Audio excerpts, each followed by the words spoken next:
안녕하세요. 네, 2월의 해적. 네, 일단은 먼저 시작하기 전에 마지막 저희가 촬영이라는 걸 말씀드려야 될 것 같아요. 해적으로서 마지막 촬영. 네, 해적으로서 마지막 촬영이고 제가 일단은 포지션이 좀 바뀌었잖아요. 제가 이제 주식 쪽으로 가서 이 친구는 계속 이제 우리 김성주 수석은 파생 선물 쪽에 선물을 하고 있기 때문에 저희가 약간 다른 콘텐츠를 가지고 이제 진행을 해보려고 합니다. 주식 전문으로 하는, 그리고 미국 주식 전문으로 하는, 그리고 파생은 파생 따로 이제 다른 뉴페이스가 나올 거예요. 그렇겠죠. 네. 그래서 오늘의 해적, 자 일단은 해외 시장에 지식을 쌓는 방송은 오늘이 이제 마지막이에요. 아쉽지만 저희가 참 장수 프로그램이었는데 오늘 PD님이 말씀해 주셨잖아요. 여기가 뭐 처음 시작한 곳에서 뜻깊은 곳이었는데 마무리까지 하게 됐네요. 자, 우리 수석님, 일단 우리 해적은 항상 뭐 어쨌든 우리의 촬영분은 계속 남아있으니까 계속 있을 거예요. 구독과 좋아요는 항상 보신 분들은 항상 참고를 해주시고, 자, 지금 우리 시장 얘기를 먼저 안 할 수가 없습니다. 최근에 시장이 미국 시장이 정확히 그렇죠, 미국 시장이 굉장히 좀 혼란스럽습니다. 맞습니다. 어느 날은 유럽 빵빵빵 치더니 갑자기 꼬꾸라지질 않나. 일단은 우상향의 트렌드는 유지가 되는 것 같은데 그 변동성이 최근에 하루하루 만에 변동성이 많이 커졌죠. 네. 그 이번 달 말고 이제 3월 달에 이제 올해 두 번째 FOMC가 있잖아요. 3월 19일 날이냐? 현지 시간 19일에서 20일. 그러니까 한국 시간으로 말하면 21일 이제 새벽 때 발표를 하겠죠. 뭐 어쨌든 날짜에 이제 요일이야. 이제 우리나라 시간으로는 이제 목요일 새벽. 그러니까 이제 미국 시간으로는 화수 그렇게 된다고 보시면 될 것 같은데, 자, 우리 수석님 혹시 그러면은 CME 페드와치 좀 요즘 보셨나요? 어떻게 지금 나오고 있나요? 일단 오늘 촬영 기준이 2월 21일인데 오늘 오전 기준으로 보면 일단 3월 달은 현재 5.25에서 5.5% 동결이 90%가 넘었어요 이제. 그러니까 3월은 이제 뭐 없다라고 이제 뭐 특별한 이슈가 있지 않는 이상은 없다라고 생각하시면 되고, 그리고 4월 말에서 5월 초 이제 4월 마지막 날에서 5월 첫째 날까지 이틀 동안 4월과 5월에 두 달에 걸쳐서 이루어지는데, 이때도 보면 현재 기준 5.2에서 5.5%가 동결이 67%. 상당히 동결 부분이 많이 올라갔네요, 진짜. 네, 저번 주 정도까지 봤을 때는 거의 동결과 인하가 거의 뭐 비슷한 수준이었는데 최근에 이제 조금 지표들도 안 좋게 나오고 미 연준 인사들이 조금 부정적으로 조금 발언을 많이 하면서 3월하고 5월, 4, 5월 달까지는 동결에 조금 무게가 많이 실리고 있는 모습을 보이고 있다. 지표가 안 좋게 나왔다고 말씀하셨는데, 그러니까 이제 물가지수 관련된 지표들이 지금 말씀하신 거죠. 그러면은 가능성이 있다면은 6월 달에 그러면은 가능성이 지금은 많겠네요. 6월 달이 뭐 0.25%, 25bp 인하한다는 게 한 54%인데 생각보다 동결도 23% 정도 나오고 있기 때문에 진짜 동결 쪽이 점점 가능성이 많이 확대되고 있는 모습이네요. 그러다 보니까 뭐 한두 달만 보는 게 아니라 한 못해도 한 분기, 한 3개월 정도는 여러 또 지표를 또 다시 한번 검토를 해야 되는 시기가 온 것 같아요. 지금. 그러면은 우리 성님이 최근에 미국의 물가 이 심상치 않아서 이 물가 때문에 이제 가격이 지금 변동성이 심하게 됐는데 어떻게 나오고 있는지 좀 말씀 좀 해주세요. 일단 미국 연준이나 미국 정부들이 이제 물가를 안정하기 위해서 정말 금리를 뭐 11차례 올리면서 상당 5.5%까지 진짜 거의 뭐 몇십 년 안에 최고의 높은 금리를 그리고 짧은 기간 안에 인상시켰죠. 안간힘을 지금 물가를 잡으려 안간힘을 쓰고 있는데 현재 물가가 미 연준 목표 2%까지 근접했었어요. 근접했었죠. 저희도 그렇게 이야기를 많이 시장에다 이야기를 했으니까. 그래서 연말에 보면 12월 지표가 한 2.9%, 2.9%까지 2% 안에 들어왔지만 2%까지는 조금 저희가 말씀드린 건 좀 괴리는 있다, 조금 차이는 있다라고 말씀드렸는데 여전히 2%를 지키지 못하고 1월 달에 발표된 거가 이제 그냥 보통 소비자 물가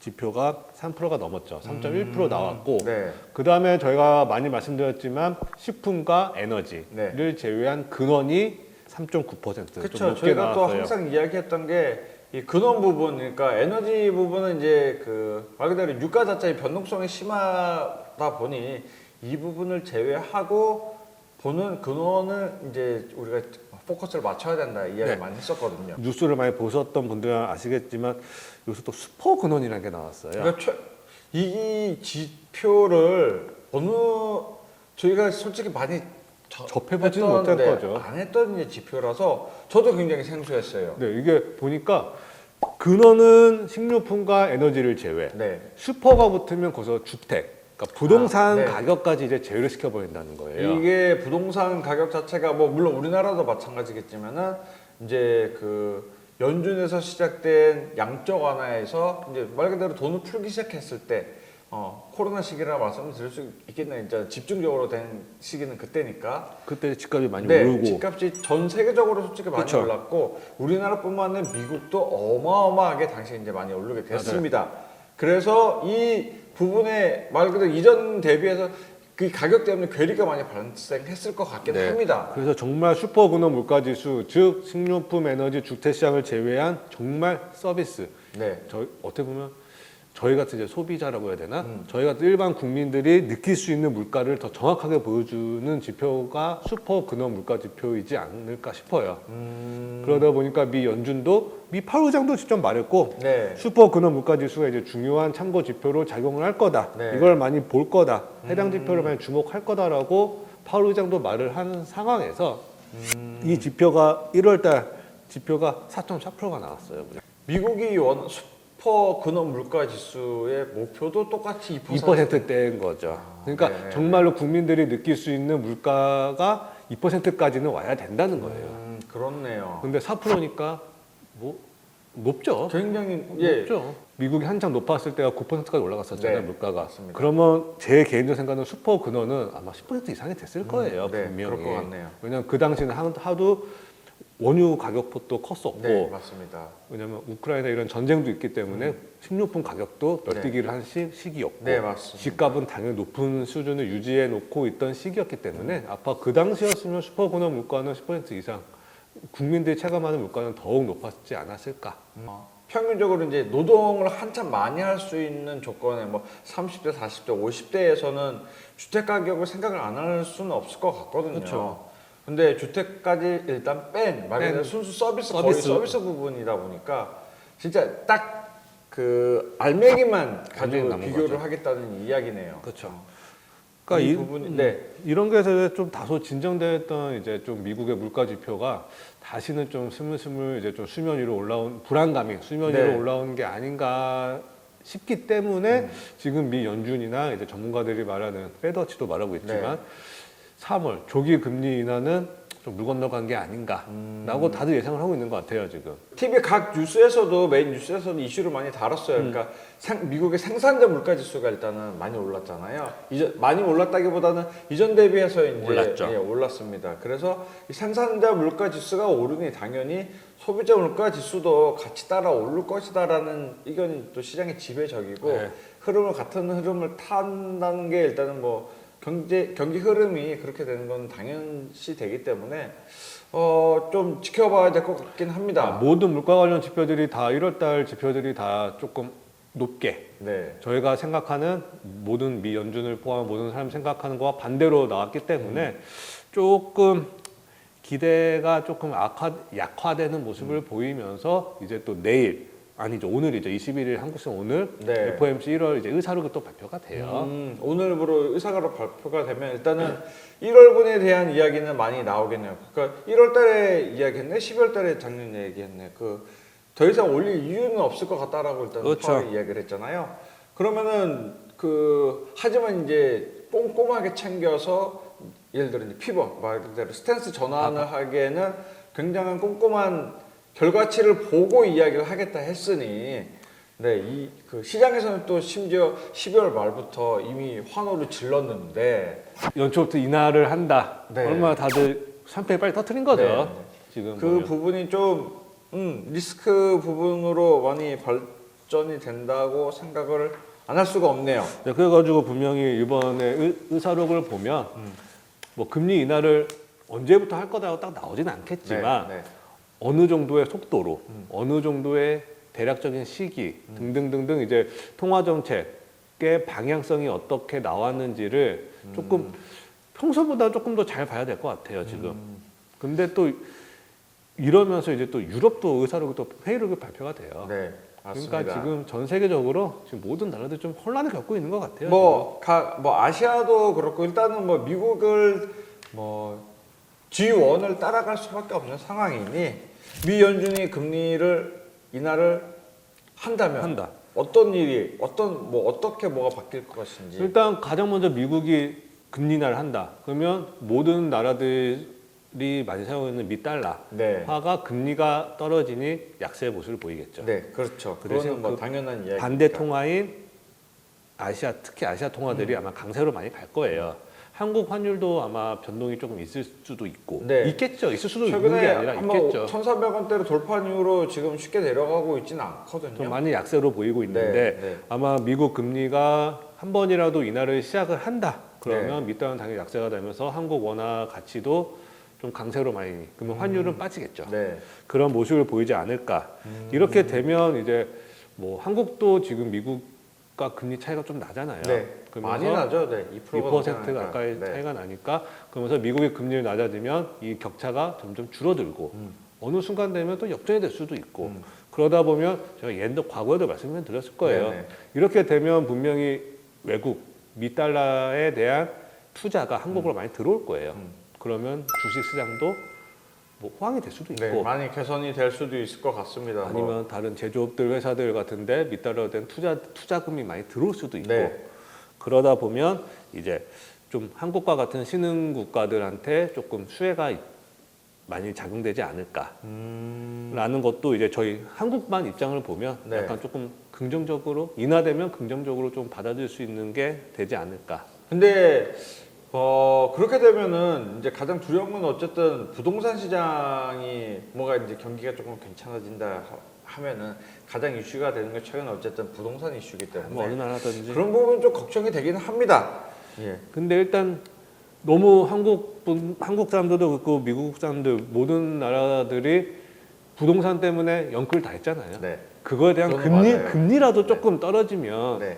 이자가 조금 덜 나가잖아요. 일단은 숨통이 조금이라도 일단 사는데 숨통이 좀 쉴 수가 조금이라도 있으니까 트는 게 네. 우선이지 않을까 싶고 그러면서 이제 미국 같은 경우가 예상보다 또 경제가 되게 좋대요. 네, 네, 뭐 경기 자체는 뭐 나쁘지 않으니까. 그다음에 어저께 제가 뉴스를 봤는데 월마트 실적이 또 좋게 나왔대요. 네. 그러면 얼마나 사람들이 월마트는 어떻게 보면 도매가 아니라 소매잖아요. 네. 그러면 사람들이 지갑을 많이 열고 있다라고 또 판단이 또 되는 분목이거든요. 그래서 그게 또 이제 이 모든 부분 또 이야기하다 보면 지갑부터 계속 열다 보니까 다시 또 인플레이션이 되지 않을까. 다시 올라가면 그것도 진짜 경제가 좋아지고 지갑을 열어. 그러면 다들 좋게 사는 건데 그렇게 되면 많이 사는 사람들도 많고 하니까 인플레이션이 당연히 올라가는 거는 그러니까 교과서적인 네, 의미인데 맞아요. 이렇게 보면 굳이 미국이 금리를 내릴 필요가 없어. 네, 그렇게 되면 또 이자 갚기도 힘들어. 그러면 또 너무 갚기 힘들다 보면 또 지갑이 닫혀. 근데 이제 되게 아이러니한 아이러니한 상황이 계속 연출이 되는 거죠. 금리가 높아도 다들 경기가 괜찮기 때문에 이 부분은 참. 네, 이게 뭐 좀 저희 아이러니하긴 입장에서는 부러운 상황일 그렇죠. 수밖에 없어요. 뭐 말 그대로 임금도 나쁘지 않은 나쁘죠. 상황이더라고요. 고용도 미국 괜찮고. 네, 그러니까 고용도 괜찮고. 왜 예를 들어 우리나라는 그 각 이제 회사별로도 뭐 기업 실적이 실제로 이제 막 그렇게 좋게 나오지 않고 있으니 그런 부분 걱정이긴 한데 우리나라 실제 경제 성장률도 IMF에서 내년에 좀 낮게 올해 이제 부분을 좀 낮게 예상을 했었나요? 뭐 얼마나 아니요. 한국 같은 경우는 경제성률이 지난 1.4%보다 상향 2.3%를 또 좋게 반영을 했어요. 네네. 그러다 보니까 아까 초반에 좀 전에 말씀드린 것처럼 미국 금리가 떨어지고 한국 원달러가 강세가 되면 한국 경제도 일단 예상은 좋으니 일단은 뭐 IMF도 뭐 그러니까 국제통화기금 자체에서도 미 연준이 금리를 내린다는 조건을 어쨌든 뭐 언제가 될지 모르겠고 올해 안에 가정을 일단은 네, 피벗이 일어날 것이다라고 딱 보는 게 맞을 것 같네요. 그러면 이제 한국도 경제는 조금 더 좋아지지 않을까라고 이제 뭐 예상할 수 있고 네. 그래서 말씀드리면 미국의 경제가 너무 좋지만 또 물가, 미 연준이 그놈의 말하는 2% 여기 도달 안 하면 저는 금리는 안 할 것 같거든요. 네. 지금 상황에서. 실제로 지금 물가 지표 자체는 지금 미국은 경기는 좋다고 계속 이야기하고 물가 지표가 대신에 이제 둔화되고 있다는 모습으로 말씀드릴 그러니까 수 있을 것 여기서 같거든요. 계속 인하 얘기만 하는데 네. 이만큼 5.5% 상단을 찍고 있지만 금리가 경제는 좋아. 네. 0.25, 25bp 더 올려도 물가만 잡힌다면 네. 미 연준 입장에서는 인상을 생각은 안 할까라고 저도 의구심이 들거든요. 그러면 또 너무 요즘에는 인하만 얘기를 하니 네. 갑자기 여기서 인상을 이란 멘트가 조금이라도 나온다 그러면 시장에는 조금 쇼크로 받아들이지 않을까. 그럴 수 있죠. 이제는 연준의 스탠스가 바뀌었다고 일단 다들 생각하고 생각을 있는데 누구나 생각을 하고 있으니까. 그리고 심지어 이제 어쨌든 연준 의장 입에서도 올릴 이유가 더 이상은 없다라고 일단은 이야기를 했기 때문에 일단 그 이야기는 저희가 이제 믿고 준비를 좀 할 필요가 있을 것 같습니다. 같아요. 자, 그러면은 이제 이 같은 내용들을 가지고 저희가 그럼 무엇을 어떻게 알고 준비를 해야 될지 지금 각 국가들이 이제 통화 정책 막 약간의 이제 갈림길에 들어 있다고 말씀을 드릴 수가 있거든요. 그저께 중국도 금리 인하를 했고 G2가 이제 네, 먼저 인하를 한번 했고 네. 그 대신 지금 미국과 유럽 같은 경우도 금리 인하를 생각은 하고 있죠. 네, 맞습니다. 언제 할지 모르겠지만 아마 미국보다는 유럽이 조금 더 빨리 하지 않을까. 왜냐하면 미국은 경제가 좋아요. 네. 금리가 좀 금리가 높아도. 네, 네. 근데 유럽 같은 경우는 금리가 너무 높다 보니까 경제가 안 좋아요. 네. 예? 원래 유럽같이 네, 가는 네, 게 네, 정상인 네, 건데 네. 안 좋다 보니까 유럽이나 영국 같은 경우는 금리를 조금 더 미국보다는 한 발 빨리 인하하지 않을까. 미국과 유럽 자체에서도 지금 금리 차가 제법 나고 있으니 유럽이 먼저 선제적으로 할지 그것도 솔직히 좀 의구심이 들긴 합니다. 근데 이제 요즘엔 제가 느끼기로는 예전 같은 경우는 글로벌적으로 모든 통화 정책이 한 방향으로 간 것 같아요. 미국이 올려, 한국도 올려, 네. 유럽도 올려, 일본도 올려, 중국도 다 올렸는데 이게 코비드 이유가 돼서 그럴지도 모르겠고 아니면 좀 시대가 바뀌어서 그럴지 모르겠지만 각 나라마다 사정이 또 다 다르잖아요. 미국 같은 경우는 경제가 좋은데 똑같은 조건에서 유럽은 나쁘고 한국도 그렇게 좋지는 않고 맞아요. 이러다 보니까 예전처럼 한 방향으로 다 같이 동조해서 가는 것보다는 각 국가들이 각 국가의 중앙은행들이 자기 나라에 대한 더 평가를 더 잘할 거 아니에요. 네. 그러니까 더 사정에 따라서 각 사정에 따라서 나는 조금 올리고 나는 동결하고 나는 좀 내리고 약간의 좀 차별화가 좀 생기지 않을까. 네, 뭐 일본이 대표적인 케이스 중에 일본이잖아요. 뭐 그러니까 마이너스 0% 금리니까. 금리를 미국이 이제 급격하게 올리기 시작하는데도 일본은 전혀 올리지 않고 그렇죠. 있어요. 심지어 아직도 안 올렸죠. 아직도 안 올렸죠. 하나도 안 올리지 않았으니까. 근데 그 결실을 제가 보기에는 이제 보고 있다고 생각을 하거든요. 그래서 뭐 니케이가 거의 뭐 사상 최고치까지 최고치 근접도 했고 하다 보니 뚝심 있게 뭔가 밀어붙일 필요도 있을 것 같고 또 대신 반면에 중국 방금 우리 수상님이 이야기해 주셨지만은 중국 그 각 나라들은 이제 경기가 이제 인플레이션 발생 때문에 조금이라도 경기를 조금 죽여야 될 필요가 있다라는 생각을 하고 금리를 이제 올리기 시작했는데 중국은 이미 경기가 너무 안 좋다 좋았으니까. 보니까 안 좋다 보니 오히려 경기 부양책을 지금 오히려 지금 열심히 하고 있는 상황이잖아요. 그렇죠. 아까 말씀드린 것처럼 이제 중국에서 이제 뭐 기준금리로 그러니까 기준으로 삼는 이제 지준율 네. 또 있고 대출 우대 금리. 네. 근데 이번에 내린 거는 대출 우대 금리를 내렸죠. 이제 미국의 기준금리를 하는 게 지준율도 있고 네. 5년 만기 대출 우대 금리가 있고 네, 맞아요. 1년 만기 대출 우대 금리가 있는데 주택담보, 부동산과 관련된 금리의 기준은 5년 만기 대출 우대 금리예요. 이거를 지금 25bp, 0.25% 낮춘 3.95%로 결정을 해버렸어요. 네. 왜냐하면 중국이 경제가 안 좋아요. 네. 안 좋은 거의 바탕은 부동산 시장의 침체. 네. 중국 경제의 전체 시장의 30%가 부동산 시장이기 때문에 부동산으로 큰 나라라고 해도 과언이 아니죠, 솔직히. 그러니까 부동산이 잘 되면 중국의 경제는 당연히 좋고 네. 지금처럼 부동산 경제가 침체로 온다 그러면 중국 전체 경제에 큰 위험 요소로 작용하고 있기 때문에 네, 네. 일단 부동산 경기를 살리기 위해서 이 5년 만기 대출대 금리를 인하하였다라고 이제 생각이 들고, 그 대신 또 1년 만기 대출이 있는데 이거는 신용대출, 저희 같은 마이너스 통장이나 은행에서 빌리는 그냥 보통 신용대출 같은 경우는 3.45%도 동결은 시켰어요. 네. 그러니까 어떻게 보면 인상은 안 시켰으니 네. 이번 인하 조치로 해서 이제 소비나 뭐 투자, 부동산 경기 모든 거에 좀 긍정적으로 작용하지 않을까라고 이제 뭐 언론이나 주요 이제 뭐 전문가들은 얘기를 하고 있더라고요. 근데 제가 아는 이제 중국의 이제 주요 투자 기관의 이제 한국 담당자가 항상 이제 이야기를 하거든요. 그러니까 저희가 이런 상품을 또 출시를 했는데 어떻게 한국 시장에 소개해 주실 수 있겠습니까? 라면은 저는 제 속마음은 일단은 뭐 겉으로는 뭐 한번 잘 보겠습니다 하지만은 속마음은 뭐 이거 이 상품이 금융상품이 지금 중국계 되겠냐, 장사 되겠까? 지금 뭐 우리 ELS 시장 이슈도 있고 중국 시장에 대한 국내 투자자들의 눈길이 굉장히 좋지가 않거든요. 그렇죠. 그리고 뭐 우리나라 국내 투자자뿐만 아니라 중국 안에서도 지금 중국 각종 지수들이 꼬꾸라지는 거 보시면 아시겠지만은 쉽지가 않은 상황이에요, 맞아요. 솔직히. 네. 근데 이제 뭐 그 여러 가지 이유도 있겠지만은 제가 보기에는 나라 정책 방향에서도 좀 문제가 있어 보이는 게 투자 유치했던 이제 각 국의 이제 그 싼 노동 임금 자체도 이제는 중국은 더 이상 싼 국가가 아니에요.